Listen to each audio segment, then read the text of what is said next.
परमेश्वर पितालाई धन्यवाद गर्छु मसीह येशूको नाउँमा र आज म हजुरहरूको लागि पढ्न गइरहेको छु एफिसी पद एफिसी 1। परमेश्वरको इच्छाद्वारा मसीह येशूको प्रेरित पावलबाट मसीह येशूमा विश्वासी एफिससमा भएका सन्तहरूलाई हाम्रा परमेश्वर पिता र हाम्रा प्रभु येशू मसीहबाट अनुग्रह र शान्ति। हाम्रा प्रभु येशू मसीहका परमेश्वर र पिताको प्रशंसा होस्, जसले हामीलाई स्वर्गीय स्थानहरूमा हरेक आत्मिक आशिषले मसीहमा आशीर्वाद दिनुभएको छ। उहाँको सामुन्ने पवित्र र निष्कलङ्क हौँ भनेर संसारको उत्पत्तिभन्दा अघिबाटै उहाँले हामीलाई चुन्नुभयो। उहाँको इच्छाको लक्ष्य अनुसार मसीह येशूद्वारा प्रेममा उहाँले हामीलाई आफ्नो सन्तान हुनलाई अघिबाटै नियुक्त गर्नुभएको थियो। यस हेतुले कि उहाँले हामीलाई आफ्नो प्रिय पुत्रमा सित्तैमा दिनुभएको आफ्नो महिमामय अनुग्रहको प्रशंसा होस्। उहाँको अपार अनुग्रह अनुसार मसीहको रगतद्वारा हामी उहाँमा उद्धार, हाम्रा पापको क्षमा पाउँछौँ, जुन अनुग्रह उहाँले हामीलाई प्रशस्त मात्रामा दिनुभयो, किनकि सम्पूर्ण बुद्धि र आन्तरिक समझमा मसीहमा राख्नुभएको उद्देश्य अनुसार उहाँले आफ्नो इच्छाको रहस्य हामीलाई जान्न दिनुभएको छ, ताकि समय पुरा भएपछि स्वर्ग र पृथ्वीमा भएका सबै थोकहरू मसीहको अधीनमा आउन्। उहाँमा जसले सबै कुरा आफ्नो इच्छाको योजना अनुसार पुरा गर्नुहुन्छ, आफ्नो अभिप्राय अनुसार हामी मसीहमा पहिलेदेखि नै आशा राख्नेहरूलाई उहाँले आफ्नो महिमाको प्रशंसाको निम्ति जिउन सकौँ भनेर उहाँमा नै नियुक्त गर्नुभएको छ र छान्नुभएको छ। तिमीहरू जसले सत्यको वचन अर्थात् आफ्नो मुक्तिको सुसमाचार सुन्यौ र उहाँमा विश्वास गर्यौ, उहाँमा नै तिमीहरूलाई प्रतिज्ञा गरिएको पवित्र आत्माको छाप लगाइएको थियो। परमेश्वरको आफ्नो सम्पत्ति अर्थात् हामीहरूले हाम्रो पूर्ण उद्धार नपाएसम्म उहाँको महिमाको प्रशंसाको निम्ति पवित्र आत्मा हाम्रो उत्तराधिकारको बैना हुनुहुन्छ। प्रभु येशूप्रति रहेको तिमीहरूको विश्वास र सबै सन्तहरूप्रति तिमीहरूका प्रेमको विषयमा मैले सुनेको कारणले नै मेरो प्रार्थनामा तिमीहरूलाई सम्झना गर्दै तिमीहरूका निम्ति धन्यवाद दिन म थामिन्न। म प्रार्थना गरिरहन्छु कि हाम्रा प्रभु येशू मसीहका परमेश्वर महिमाका पिताले तिमीहरूलाई उहाँको विषयको ज्ञानमा बुद्धि र प्रकाशको आत्मा देऊन्। म यो पनि प्रार्थना गर्दछु कि तिमीहरूको हृदयका आँखा उज्यालो होस् र कुन आशाको निम्ति उहाँले तिमीहरूलाई बोलाउनु भएको छ र सन्तहरूमा उहाँको महिमित उत्तराधिकारको सम्पत्ति के हो सो तिमीहरूले जान्न सक, अनि हामी विश्वास गर्नेहरूको निम्ति उहाँको शक्तिको असीम महानता के हो सो तिमीहरू जान्न सक। त्यो शक्ति उहाँको महान सामर्थ्यको काम नै हो, जो उहाँले मसीहमा पुरा गर्नुभयो जब उहाँले मसीहलाई मरेकाहरूबाट जीवित पार्नुभयो अनि स्वर्गीय स्थानहरूमा आफ्नै दाहिने बाहुलीपट्टि बसाल्नुभयो। सबै शासन र अधिकार र शक्ति र राज्यमाथि र यस युगका मात्र होइन तर आउने युगका पनि जति नाउँ छन् ती सबैमाथि उहाँलाई राख्नुभयो र परमेश्वरले सबै कुरा उहाँका पाउमुनि राखिदिनुभयो र मण्डलीको निम्ति उहाँलाई नै सबै कुराको शिर बनाइदिनुभयो, जुन मण्डली उहाँको शरीर, उहाँको पूर्णता हो र उहाँले नै सबै थोक परिपूर्ण पार्नुहुन्छ। दोस्रो पद, तिमीहरू आफ्ना अपराध र पापहरूद्वारा मरेको बेलामा उहाँले तिमीहरूलाई जीवित पार्नुभयो। यिनैमा यस संसारको रीति अनुसार र आकाशको शक्तिको मालिक अनुसार अनज्ञाकारिताका सन्तानमा अहिले काम गर्ने आत्मा अनुसार तिमीहरू एकपल्ट चल्दै थियो। तिनीमध्ये हामी सबै पनि शरीर र मनका इच्छा पूरा गरेर आफ्नो पापमय स्वभावको लालसामा अघि जिउँथ्यौँ र बाँकी मानिस जस्तै हामी स्वभावैले क्रोधका सन्तान थियौँ। तर परमेश्वर जो कृपामा धनी हुनुहुन्छ, उहाँले आफ्नो महान प्रेमद्वारा हामीलाई प्रेम गर्नुभयो। यस कारण पापमा हामी मरेका भए तापनि उहाँले हामीलाई मसीहसँगै जीवित पार्नुभयो। अनुग्रहबाट नै तिमीहरूले उद्धार पाएका छौ र उहाँसँग हामीलाई उठाउनुभयो अनि स्वर्गीय स्थानहरूमा मसीह येशूसँग बसाल्नुभयो। यो चाहिँ मसीह येशूमा हामीप्रति उहाँको दयामा आफ्नो अनुग्रहको असीम सम्पत्ति आउँदा युगहरूमा देखाउनलाई हो। किनभने अनुग्रहबाट विश्वासद्वारा तिमीहरूले उद्धार पाएका छौ र यो तिमीहरू आफैबाट होइन, यो त परमेश्वरको वरदान हो। कर्महरूद्वारा होइन, नत्र त मानिसले घमण्ड गर्नेछ। किनकि हामी असल कामहरूका निम्ति मसीह येशूमा सृजना गरिएका उहाँका हातका सीप हौँ। हामी ती बमोजिम हिँडौँ भन्ने हेतुले परमेश्वरले पहिलेबाट नै ती तयार गर्नुभएको थियो। यसकारण याद राख, अघि तिमीहरू शरीर अनुसार अन्य जाति छँदा शरीरमा हातबाट खतना गरिएकाहरूले तिमीहरूलाई बेखतनाका मान्दथे।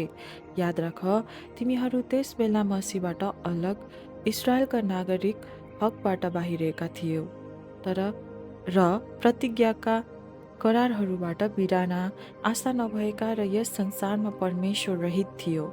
तर तिमीहरू जो त्यस बेला मसीह येशूबाट टाढा थियौ, अब मसीहको रगतले नजिक भएका छौ। किनकि उहाँ नै हाम्रो शान्ति हुनुहुन्छ। उहाँले हामी दुवैलाई एउटै बनाउनु भएको छ र विभाजन ल्याउने शत्रुताको पर्खाल भत्काइदिनु भएको छ। र उहाँले व्यवस्थालाई, त्यसका आज्ञाहरू र धार्मिक विधानहरू समेत आफ्नै शरीरमा खारेज गर्नुभएको छ कि यी दुईका सट्टामा उहाँले आफैमा एउटा नयाँ मानिस सृष्टि गरून् र यसरी शान्ति स्थापना होस्। अनि उहाँले क्रुसद्वारा हामी दुवैलाई एउटै शरीरमा परमेश्वरसँग मेल गराएर शत्रुतालाई शेष पार्नुभयो। उहाँले आएर तिमी टाढा भएका र नजिक भएकाहरूलाई मिलापको सुसमाचार सुनाउनुभयो, किनकि उहाँद्वारा नै हामी दुवैले एउटै पवित्र आत्मामा पिता कहाँ प्रवेश पाएका छौँ। यसरी अब तिमीहरू विदेशी र प्रवासी होइनौ, तर सन्तहरूसँग तिमीहरू सङ्गी नागरिक र परमेश्वरको परिवारका सदस्यहरू भएका छौ। त्यो घराना प्रेरितहरू र अगमवक्ताहरूको जगमाथि बसालेर निर्माण भएको छ र मसीह येशू आफैमा मुख्य कुनो ढुङ्गो हुनुहुन्छ। उहाँमा पुरै घर ठिकसँग एकै साथ जोडिएर प्रभुमा एउटै पवित्र मन्दिर हुनलाई बढ्दै जान्छ अनि पवित्र आत्मामा परमेश्वरको वासस्थान हुनलाई तिमीहरू पनि उहाँमा एकसाथ निर्माण हुँदै जानेछौ। तेस्रो पद, यसै कारण म पावल, तिमी अन्य जातिहरूका पक्षमा मसीह येशूको कैदी, तिमीहरूका निम्ति मलाई सुम्पिएको परमेश्वरका अनुग्रहको जिम्मेवारीको विषयमा तिमीहरूले पनि सुनेका छौ भन्ने मलाई लागेको छ, जुन चाहिँ प्रकाशद्वारा मलाई थाहा गराइएको रहस्य हो, जसको विषयमा मैले तिमीहरूलाई अघिबाटै छोटकरीमा लेखेको पनि थिएँ। जब तिमीहरू यो पढ्छौ, मसीहको रहस्यबारे मेरो आन्तरिक समझ के छ सो तिमीहरू बुझ्न सक्छौ, जुन कुरा उहाँका पवित्र प्रेरितहरू र अगमवक्ताहरूलाई पवित्र आत्माद्वारा अहिले प्रकट भएको छ। त्यो अरू पुस्ताका मानिसहरूलाई जनाइएको थिएन, अर्थात् सुसमाचारद्वारा नै अन्य जातिहरू सह उत्तराधिकारीहरू हुन्, एउटै शरीरका अङ्गहरू र मसीह येशूमा रहेको प्रतिज्ञाका साझेदार हुन्। उहाँका शक्तिको कार्यअनुसार मलाई दिएको परमेश्वरको त्यस अनुग्रहको वरदान बमोजिम यस सुसमाचारको म सेवक बनाइएको थिएँ। सबै सन्तहरूमा म अत्यन्त तुच्छ भए तापनि मसीहको अगम्य सम्पत्तिको सुसमाचार अन्य जातिहरूलाई प्रचार गरौँ भनेर मलाई यो अनुग्रह दिइयो। सबै कुरा सिर्जना हुने परमेश्वरमा युग युगदेखि लुप्त रहेका रहस्यको योजना के हो सो सबै मानिसलाई खुलस्त गराउने अनुग्रह मलाई दिइयो, ताकि यसरी मण्डलीहरूद्वारा परमेश्वरका विभिन्न किसिमका ज्ञान स्वर्गीय स्थानहरूमा शासकहरू र अख्तियारवालाहरूको माझमा प्रकट गरियोस्। यो चाहिँ मसीह येशू हाम्रा प्रभुमा उहाँले पूरा गर्नुभएको अनन्त उद्देश्य अनुसार थियो। उहाँमाथि राखिएको हाम्रो विश्वासद्वारा साहस र दृढ भरोसामा हामी परमेश्वरमा प्रवेश पाउँछौँ। यसकारण म तिमीहरूलाई निवेदन गर्दछु कि तिमीहरूका निम्ति मैले भोगिरहेको कष्टमा तिमीहरू हताश नहौ। यी तिमीहरूका गौरव हुन्। यसै कारण म पिताको सामने आफ्नो घुँडा टेक्दछु, जसद्वारा स्वर्ग र पृथ्वीमा भएका हरेक परिवारको नाउँ राखिएको छ। म प्रार्थना गर्छु कि उहाँको महिमाको सम्पत्ति अनुसारको शक्तिले उहाँका आत्माद्वारा भित्री मनुष्यत्वमा तिमीहरूलाई शक्तिशाली पारुन् र विश्वासद्वारा मसी तिमीहरूको हृदयमा वास गरून् र प्रेममा जरा गाडिएका र दरिला भएर सबै सन्तहरूसँग चौडाइ, लम्बाइ, उचाइ र गहिराइ के रहेछ सो बुझ्न सक्ने शक्ति प्राप्त गर्न सक र ज्ञानलाई मात गर्ने मसीहको प्रेमलाई थाहा पाउन सक, ताकि परमेश्वरको सारा पूर्णताले तिमीहरू भरिपूर्ण हौ। उहाँलाई जसले हामीभित्र काम गर्ने उहाँको शक्ति अनुसार हामीले मागेको वा चिताएको भन्दा ज्यादै प्रशस्त मात्रामा गर्न सक्नुहुन्छ। उहाँलाई नै पुस्ता पुस्तासम्म मण्डली र मसीह यीशुमा सदा सर्वदा महिमा होस्। आमेन। चौथो पद, यसकारण म प्रभुको निम्ति एक कैदी तिमीहरूलाई आग्रहपूर्वक बिन्ती गर्दछु कि जुन बोलावटमा तिमीहरू बोलाएका छौ त्यही योग्यको जीवनयापन गर, सारा दीनता, नम्रता र धैर्यसँग एउटाले अर्कोलाई प्रेममा सहेर शान्तिको बन्धनमा पवित्र आत्माको एकता कायम राख्न प्रयत्न गर। शरीर एउटै छ र पवित्र आत्मा एउटै हुनुहुन्छ। जसरी तिमीहरू बोलाइदा एउटै आशामा बोलाइएका थियो, जुन आशा तिमीहरूको बोलावटसँग गाभिएको छ, एउटै प्रभु, एउटै विश्वास र एउटै बप्तिस्मा, हामी सबैका एउटै परमेश्वर र पिता, जो सबैमाथि सबैका मध्य र सबैमा हुनुहुन्छ। तर मसीहको वरदानको नाप अनुसार हामी हरेकलाई अनुग्रह दिएको छ। यसकारण यसो भनिएको छ, उहाँ उच्चमा चढी जानुहुँदा कैदलाई बन्दी बनाएर लानुभयो र मानिसहरूलाई वरदानहरू दिनुभयो। अब यो उच्चमा चढी जानुभयो भनेको चाहिँ के हो? केवल यही कि उहाँ पृथ्वीको तल्लो भागमा ओर्लनु पनि भयो। उहाँ जो ओर्लनु भयो, उहाँ नै सारा स्वर्गहरूभन्दा धेरै माथि चढी जानुभयो। यस हेतुले कि समस्त थोकलाई उहाँले परिपूर्ण पार्न सकुन्। अनि उहाँका वरदानहरू चाहिँ यी नै थिए कि कोही प्रेरितहरू, कोही अगमवक्ताहरू, कोही प्रचारकहरू, कोही मण्डलीका पास्टरहरू र कोही शिक्षकहरू बनुन्, कि मसीहको शरीर निर्माण होस् र सेवाको काम गर्न सन्तहरू सुसज्जित हौन्, जबसम्म हामी सबैले विश्वासको र परमेश्वरका पुत्रको ज्ञानको एकता प्राप्त गर्दैनौँ र परिपक्व मानिस बनी मसीहका पूर्णताको नापसम्म पुग्दैनौँ। यसरी हामी छालको अघि पछि हुत्याएका धार्मिक सिद्धान्तहरूको प्रत्येक बतासले र मानिसहरूका जालझेल, धूर्तता र फट्याइले यताउता उडाएका बालकहरू जस्तो नहौँ। बरु प्रेमसित सत्य बोल्दै हरेक कुरामा हामी उहाँसँगै अर्थात् मसीहसँगै बढ्दै जाउँ, जो शिर हुनुहुन्छ। उहाँबाट नै सारा शरीर प्रत्येक जोड्नीद्वारा जोडिएको र बाँधिएको भए प्रत्येक भागले ठिक ठिक काम गरी सुगठित हुनेछ र प्रेममा वृद्धि हुँदै जानेछ। अब म यो जोड दिएर प्रभुमा भन्दछु र प्रभुमा गवाई दिँदछु कि अन्य जातिहरू जसरी तिनीहरूका विचारको व्यर्थतामा जिउँदछन्, त्यसरी तिमीहरू अबदेखि उसो नजियो। तिनीहरूका हृदयको कठोरताले ल्याएको तिनीहरूका अज्ञानताको कारणले तिनीहरूको परमेश्वरको जीवनदेखि बिराना भएका छन् र तिनीहरूको समझ अन्धकारले भरिएको छ। तिनीहरू कठोर भएका छन् र हर किसिमले अशुद्ध काम गर्ने लालचामा परेर तिनीहरू छाडा भएका छन्। तर मसीहलाई त तिमीहरूले यसरी जानेका छैनौ। यीशुमा भएको सत्य अनुसार उहाँको विषयमा तिमीहरूले सुनेका र सिकाइएका छौ भने म ठान्छु। छली लालसाहरूद्वारा भ्रष्ट भएका तिमीहरूको अगाडिको जीवनको ढाँचासँग सम्बन्धित तिमीहरूको पुरानो स्वभाव त्याग र आफ्ना भित्री वर्तावमा नयाँ हो र परमेश्वरको स्वरूपमा साँचो धार्मिकता र पवित्रतामा सृष्टि भएको नयाँ स्वभावलाई धारण गर। यसकारण झुट त्यागेर हरेकले आआफ्नो छिमेकीसँग सत्य बोल, किनकि हामी एउटै शरीरमा एक अर्काका अङ्गहरू हौँ। क्रोध गर तर पाप नगर। घाम अस्ताउन अघि नै तिमीहरूको रिस मरोस् र दियाबलसलाई मौका नदेऊ। चोर्नेहरू अब उसो नचोरोस्, बरु उसले परिश्रम गरोस्। उसले आफ्नो हातले इमान्दारी साथ परिश्रम गरोस् र खाँचोमा परेकालाई दिन सकोस्।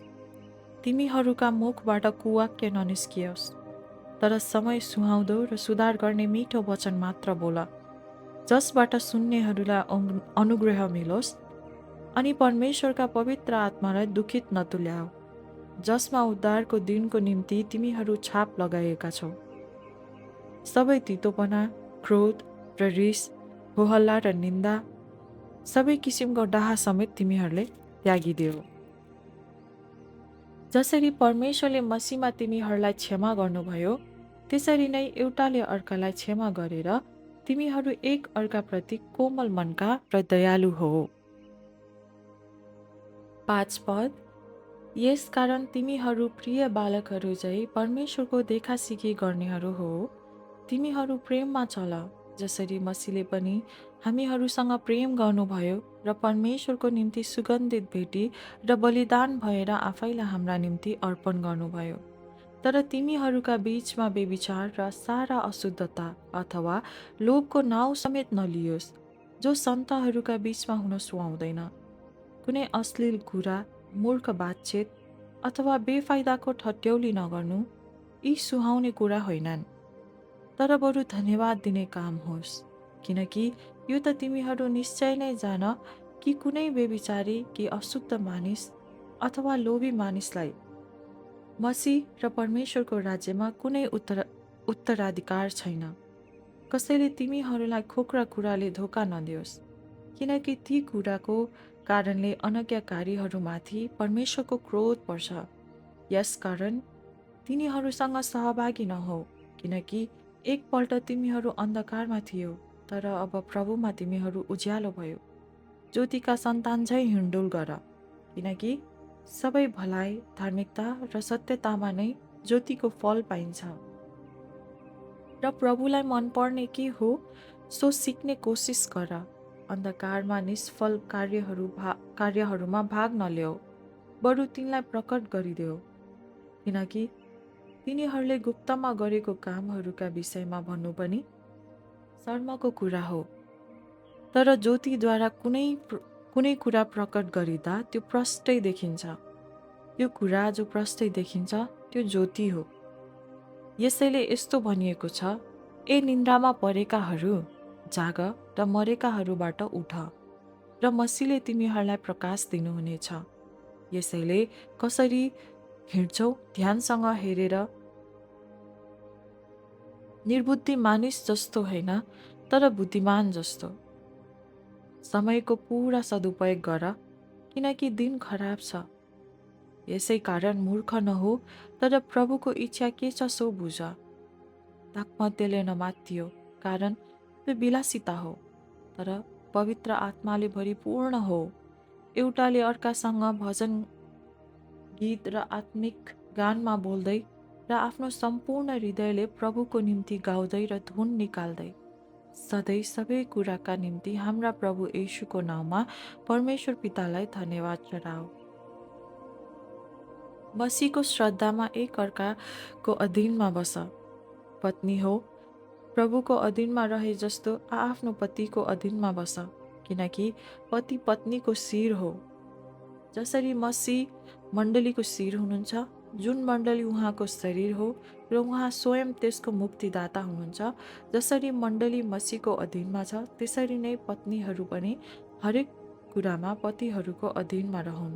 पति हो, आफ्नो पत्नीहरूलाई प्रेम गर, जसरी मसीहले पनि मण्डलीलाई प्रेम गर्नुभयो र त्यसको निम्ति आफूलाई अर्पण गर्नुभयो, यस हेतुले कि उहाँले त्यसलाई पानीले धोएर वचनद्वारा पवित्र पार्न सकुन् र उहाँले दाग वा चाउरी नभएको अथवा यस्ता कुनै कुरा नभएको तेजस्वी मण्डली आफै कहाँ प्रस्तुत गर्न सकुन् र त्यो चाहिँ पवित्र निष्खोट होस्। त्यसरी नै पतिहरूले पनि आफ्नो पत्नीलाई आफ्नै शिरलाई झै प्रेम गर्नुपर्छ। आफ्नी पत्नीलाई प्रेम गर्नेले आफैलाई प्रेम गर्छ, किनकि कुनै मानिसले कहिल्यै आफ्नो शरीरलाई घृणा गर्दैन, तर त्यसको कदर गरेर पालन पोषण गर्दछ, जसरी मसीहले पनि आफ्नो मण्डलीको निम्ति गर्नुहुन्छ, किनभने हामी उहाँका शरीरको अङ्ग हौँ। यसकारण मानिसले आफ्ना आमा बुवालाई छोडेर आफ्नो पत्नीसँग मिलिरहन्छ र ती दुवै एउटै शरीर हुनेछ। यो एउटा गम्भीर रहस्य हो, अनि यो कुरा म मसीह र मण्डलीको सम्बन्धमा बोल्दछु। जे भए पनि तिमीहरू हरेकले आफ्नो पत्नीलाई आफैलाई चाहिँ प्रेम गर र पत्नीले पनि आफ्नो पतिको आदर गरोस्। 6 पद, छोराछोरी हो, प्रभुमा आफ्ना आमा बुवाको आज्ञा पालन गर, किनकि यो उचित हो। आफ्ना बुवा र आमाको मान गर, जो प्रतिज्ञा सहितको पहिलो आज्ञा हो, कि तिमीहरूलाई भलो होस् र पृथ्वीमा तिमीहरू दीर्घायु हो। बुवा हो, आफ्ना छोराछोरीहरूलाई रिस नउठाओ, तर तिनीहरूलाई प्रभुको अनुशासन र शिक्षामा हुर्काओ। कमारा हो, डर र कम पश्चात साँचो हृदयले मसीहलाई गरे चाहिँ यस संसारका तिमीहरूका मालिकहरूको आज्ञा पालन गर। मानिसहरूलाई खुसी पार्नेले चाहिँ आँखाको अघि मात्र देखावटी काम नगर, तर मसीहका दासहरू चाहिँ साँचो हृदयले परमेश्वरको इच्छा पूरा गर। मानिसहरूका निम्ति होइन, तर प्रभुको निम्ति जस्तै गरी सदिच्छाले सेवा गर, यो जानेर कि चाहे त्यो कमारा होस् चाहे फुक्का, जस्तै असल काम गर्दछ त्यस्तै प्रभुबाट सोही बमोजिम पाउनेछ। मालिक हो, आफ्ना कमाराहरूसँग त्यस्तै व्यवहार गर र धम्की दिन छोड, यो जानेर कि तिमीहरू दुवैका मालिक स्वर्गमा हुनुहुन्छ र उहाँमा पक्षपात छैन। अब अन्त्यमा प्रभुमा र उहाँको शक्तिको सामर्थ्यमा बलवान हो। दियाबलसका युक्तिहरूका विरुद्धमा खडा हुन सक्नलाई परमेश्वरका सारा हात हतियार धारण गर, किनकि हामीहरूको युद्ध शरीर र रगतको विरुद्ध होइन, तर प्रधानताहरूको विरुद्ध, शक्तिहरूका विरुद्ध, वर्तमान अन्धकार सांसारिक शासकहरूका विरुद्ध र स्वर्गीय स्थानहरूमा भएका दुष्टाइका आत्मिक सेनाहरूका विरुद्ध हो। यसै कारण परमेश्वरका सारा हात हतियार उठाओ र यसरी खराब दिनको सामना गर्न सक र सबै काम गरेर खडा हुन सक्ने हो। यसकारण आफ्ना कम्मर सत्यताले कसेर धार्मिकताको छाती पाता लाएर खडा हो र खुट्टामा मिलापको सुसमाचारका जुत्ता लाएर तयार हो, साथै विश्वासको ढाल उठाओ, जसबाट तिमीहरू दुष्टका सबै अग्निबाण निभाउन सक्नेछौ। मुक्तिको टोप लगाओ र पवित्र आत्माको तरवार ल्याओ, जो चाहिँ परमेश्वरको वचन हो। सारा प्रार्थना र निवेदन साथ सब समय पवित्र आत्मामा प्रार्थना गर। यस उद्देश्यले लगनशील र सतर्क भएर सबै सन्तहरूका निम्ति प्रार्थना गरिरहो। मेरो निम्ति पनि प्रार्थना गर, कि जब म आफ्नो मुख खोल्छु तब मलाई वचन दियोस् र म निर्भयता साथ सुसमाचारको रहस्य घोषणा गर्न सकूँ, जसको निम्ति म साङ्लाले बाँधिएको एक राजदूत हुँ, र जसरी मैले बोल्नु पर्ने हो त्यसरी म साहससँग बोल्न सकूँ। म कस्तो छु र के गरिरहेछु ती तिमीहरूलाई पनि थाहा होस् भनेर प्रिय भाइ र प्रभुमा विश्वासी सेवक तुखिक्सले सबै कुरा तिमीहरूलाई बताउनेछ। हाम्रा हालचाल कस्तो छ तिमीहरूलाई थाहा होस् र तिमीहरूका हृदयलाई प्रोत्साहन मिलोस् भन्ने विचारले मैले तिनलाई तिमीहरू कहाँ पठाएको हुँ। परमेश्वर पिता र प्रभु येशू मसीहबाट दाजुभाइहरूलाई शान्ति र विश्वास सहितको प्रेम। हाम्रा प्रभु येशू मसीहलाई अमर प्रेम गर्नेहरू सबै अनुग्रहमा रहोस्।